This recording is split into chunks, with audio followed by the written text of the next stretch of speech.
ഒറ്റപ്പാലത്ത് നിന്ന് വന്നിട്ടുള്ള ഒരു കത്താണ്. നമുക്ക് ഒരു ചെറുപ്പക്കാരനാണ് കത്ത് അയച്ചിട്ടുള്ളത്. ഒരു തീരുമാനം എടുക്കാനാകാതെ വിഷമിക്കുന്ന അവസ്ഥയിലാണ് ഞാൻ ഈ എഴുത്ത് ചേട്ടന് അയക്കുന്നത്. +2 പഠിക്കുന്ന സമയത്താണ് ഞാൻ ഒരു പെൺകുട്ടിയെ ഇഷ്ടപ്പെടുന്നത്. കടുത്ത പ്രണയമായിരുന്നു ഞങ്ങൾക്കിടയിൽ. എഞ്ചിനീയറിംഗ് പഠനമൊക്കെ കഴിഞ്ഞ് ഞാൻ പല വിദേശ രാജ്യങ്ങളിലും അലഞ്ഞു. നല്ല ജോലിയോ പണമോ ഇല്ലാണ്ട് ഒരുപാട് കഷ്ടപ്പെട്ടിട്ടുണ്ട്. അപ്പോഴൊക്കെ വാക്കുകൾ കൊണ്ടും മറ്റും ആ കുട്ടി എന്നെ ധാരാളം സപ്പോർട്ട് ചെയ്തിരുന്നു. എനിക്ക് വേണ്ടി ആ കുട്ടിക്ക് വരുന്ന വിവാഹാലോചനകൾ എല്ലാം മാറ്റിവെച്ച് അവൾ ഇരുന്നു. ഇപ്പോൾ 2 വർഷമായി എനിക്ക് നല്ലൊരു ജോലിയുണ്ട്.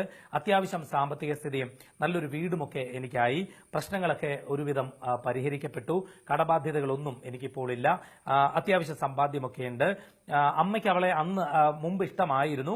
ഇപ്പോഴും അമ്മയ്ക്ക് ആ ഇഷ്ടം അവളോടുണ്ട്. അവളെ വിവാഹം കഴിക്കുന്നതിന് അമ്മയ്ക്ക് യാതൊരു തടസ്സവുമില്ല. പക്ഷെ അമ്മാവന്മാർക്ക് ഈ ബന്ധത്തോട് താല്പര്യമില്ല. അടുത്തിടെ എന്റെയും അവളുടെയും ജാതക പൊരുത്തം നോക്കിയപ്പോൾ എന്തോ കുഴപ്പമുണ്ട് എന്ന് പറഞ്ഞത്രേ. വലിയ ദോഷമാണെന്നാണ് പറഞ്ഞത്. എന്നെ മാത്രം പ്രതീക്ഷിച്ച് വർഷങ്ങളോളം കാത്തിരിക്കുന്ന അവളെ എന്തു പറഞ്ഞ് ഒഴിവാക്കണം എന്നെനിക്ക് അറിയില്ല. അവർ സാമ്പത്തികമായി ഒന്നുമില്ലാത്തവരാണ്. വീട് പോലുമില്ല. അമ്മാവന്മാർ ഈ ബന്ധത്തിന് സമ്മതിക്കില്ല. എന്തു വന്നാലും അവർ അതിനെ എതിർക്കും എന്നാണ് പറയുന്നത്. ഞാൻ എന്ത് പറഞ്ഞിട്ടാണ് ഈ ബന്ധത്തിൽ നിന്ന് അവളെ പിന്തിരിപ്പിക്കാൻ വേണ്ടി ശ്രമിക്കുന്നത്? രണ്ടുപേരുടെയും ജനന വിവരങ്ങളൊക്കെ അയക്കുന്നു. ചേട്ടൻ ഇത് നോക്കിയിട്ട് ചേരില്ലെങ്കിൽ അത് വ്യക്തമാക്കി ഒന്ന് പറഞ്ഞു തരണം എന്ന് പറഞ്ഞിട്ടാണ് കത്ത് അയച്ചിട്ടുള്ളത്. അനിയ കത്ത് വായിച്ചു. ഈ കത്തിലൊരു ചെറിയ തന്ത്രമുണ്ട് എന്നാണ് എനിക്ക് മനസ്സിലാക്കാൻ കഴിയുന്നത്. കാരണം എന്നെ കൊണ്ട് ഇത് പറയിപ്പിച്ച് പൊരുത്തമില്ല ഇത് പൊരുത്തമുണ്ടോ ഇല്ലയോ എന്ന് ഞാൻ നോക്കിയില്ല. കാരണം എന്റെ ഒരു കൺസെപ്റ്റ് എന്ന് പറയുന്നത് പ്രേമമാണെങ്കിൽ പൊരുത്തം നോക്കേണ്ടെന്ന കാര്യമില്ല, പിന്നെ കല്യാണം കഴിച്ചേക്കണം. കാരണം പ്രേമവും പൊരുത്തവും കൂടി ഒരുമിച്ച് മുന്നോട്ട് പോവില്ല. ഇതിലൊരു തന്ത്രം എനിക്ക് തോന്നുന്നത് ആ കുട്ടി ഒന്നുകിൽ നമ്മുടെ പ്രോഗ്രാം കാണുന്ന ആളായിരിക്കാം, അല്ലെങ്കിൽ നിങ്ങൾ ഈ കത്ത് അയച്ചിട്ട് ആ കുട്ടിയോട് എല്ലാ ദിവസവും ഈ പ്രോഗ്രാം കാണൂ, ഞാനൊരു കത്ത് പുള്ളിക്കാരൻ അയച്ചിട്ടുണ്ട്, അദ്ദേഹം പറയുകയാണെങ്കിൽ ഞാൻ കല്യാണം കഴിച്ചോളാം എന്ന് നിങ്ങൾ പറഞ്ഞിട്ടുണ്ടാവാം. അപ്പൊ കത്തിൽ സ്വാഭാവികമായിട്ട് ചിലപ്പോൾ നിങ്ങൾ ആരുടെയും പോയിട്ടോ ഒറിജിനൽ ആണോ എന്ന് പോലും എനിക്കറിയില്ല, ചേരാത്ത തരത്തിലുള്ള 2 ഡേറ്റ് ഓഫ് ബർത്ത് അയച്ചു തന്നതാവാം. കാരണം നിങ്ങൾ ചെയ്യുന്നത് തെറ്റാണ്, ഒരിക്കലും അംഗീകരിക്കാൻ കഴിയാത്ത ഒരു തെറ്റാണ്. ഒന്നുകിൽ നിങ്ങൾ അമ്മാവനോട് ചോദിച്ചിട്ടല്ല ആ കുട്ടിയെ, അമ്മാവന്മാരോട് ചോദിച്ചിട്ടല്ല ആ കുട്ടീനെ പ്രണയിച്ചത്. ആ കുട്ടിക്ക് ആഗ്രഹങ്ങൾ കൊടുത്തത് നിങ്ങൾ അമ്മാവനോട് ചോദിച്ചിട്ടല്ല. നിങ്ങൾ ജാതകം നോക്കിയിട്ടല്ല ആ കുട്ടിയെ പ്രണയിച്ചത്. ഒരു ജോത്സ്യന്റെ അടുത്ത് പോയിട്ട് ഈ കുട്ടിയെ പ്രണയിച്ചാൽ മുമ്പോട്ട് നല്ലതുപോലെ പോകാൻ കഴിയുമോ എന്നുള്ള ജാതക ചർച്ച നോക്കിയിട്ടല്ല നിങ്ങൾ പ്രണയിച്ചത്. പ്രണയിച്ചു എങ്കിൽ പിന്നെ അതായത് ഒരു കാലഘട്ടം നിങ്ങൾക്ക് ഉണ്ടായിരുന്നു. നിങ്ങൾക്ക് ജോലി ഇല്ലാണ്ട് നിന്നിരുന്ന ഒരു കാലം ഉണ്ടായിരുന്നു. ഒരു 10 പൈസ എടുക്കാൻ നിങ്ങളുടെ കയ്യിൽ, അത്രയൊന്നും നിങ്ങൾ എഴുതിയിട്ടില്ലെങ്കിലും എനിക്ക് നിങ്ങളുടെ അവസ്ഥ മനസ്സിലാക്കാൻ കഴിയുന്നുണ്ട്. ഒരു 10 പൈസ പോലും എടുക്കാൻ കഴിയാത്ത കാലം നിങ്ങൾക്കുണ്ടായിരുന്നു. ഒരുപാട് വേദന ഉണ്ടായിരുന്ന ഒരു കാലം നിങ്ങൾക്കുണ്ടായിരുന്നു.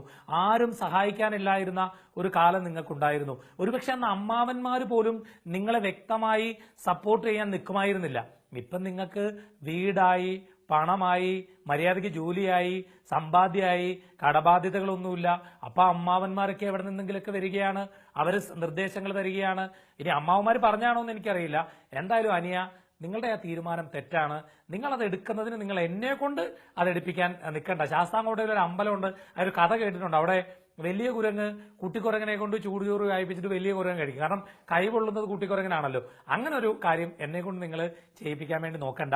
നിങ്ങൾ ആ കുട്ടിക്ക് ഒരു വാക്ക് കൊടുത്തിട്ടുണ്ടെങ്കിൽ, ഇത്രയും കാലം അത് കാത്തിരുന്നിട്ടുണ്ടെങ്കിൽ, തീർച്ചയായും നിങ്ങൾ ആ ഒരു കുട്ടിക്ക് ജീവിതം കൊടുക്കാൻ ബാധ്യസ്ഥനാണ്. അതിന് ആവശ്യമില്ലാത്ത കാര്യങ്ങളൊന്നും പറഞ്ഞ് ഒഴിവാക്കണ്ട. സ്ട്രെയിറ്റ് ആയിട്ട് നിങ്ങൾക്ക് ഇപ്പൊ പൈസ ഉണ്ടായി, പണമുള്ള ഒരു വീട്ടിലെ കുട്ടിയെ കിട്ടണമെങ്കിൽ അത് പറഞ്ഞങ്ങോട്ട് കല്യാണം കഴിക്കുക. അതിന് ജ്യോതിഷത്തെ ഒന്നും നിങ്ങൾ ആശ്രയിക്കേണ്ട, അത് ശരിയല്ല. ഈ ജാതകത്തിന് പൊരുത്തം നോക്കേണ്ടുന്ന ഒരു കാര്യമില്ല. ഇനിയിപ്പോൾ ഞാൻ പൊരുത്തം നോക്കി കൊള്ളാന്ന് പറഞ്ഞാലും നിങ്ങൾ വേറൊരു കാര്യം നിങ്ങളുടെ മനസ്സിൽ നിശ്ചയിച്ചിട്ടുണ്ട്, അത് നടത്തൂ എന്നറിയാം. അതുകൊണ്ട് വാക്കിന് വിലയുണ്ടെങ്കിൽ നാളെ നിങ്ങൾക്ക് സന്തോഷമായിട്ട് ജീവിക്കണം എന്നുണ്ടെങ്കിൽ പാവപ്പെട്ട വീട്ടിലെ കുട്ടിയായിരിക്കാം, അതിന് ആ ജീവിതം കൊടുക്കാൻ നോക്കുക.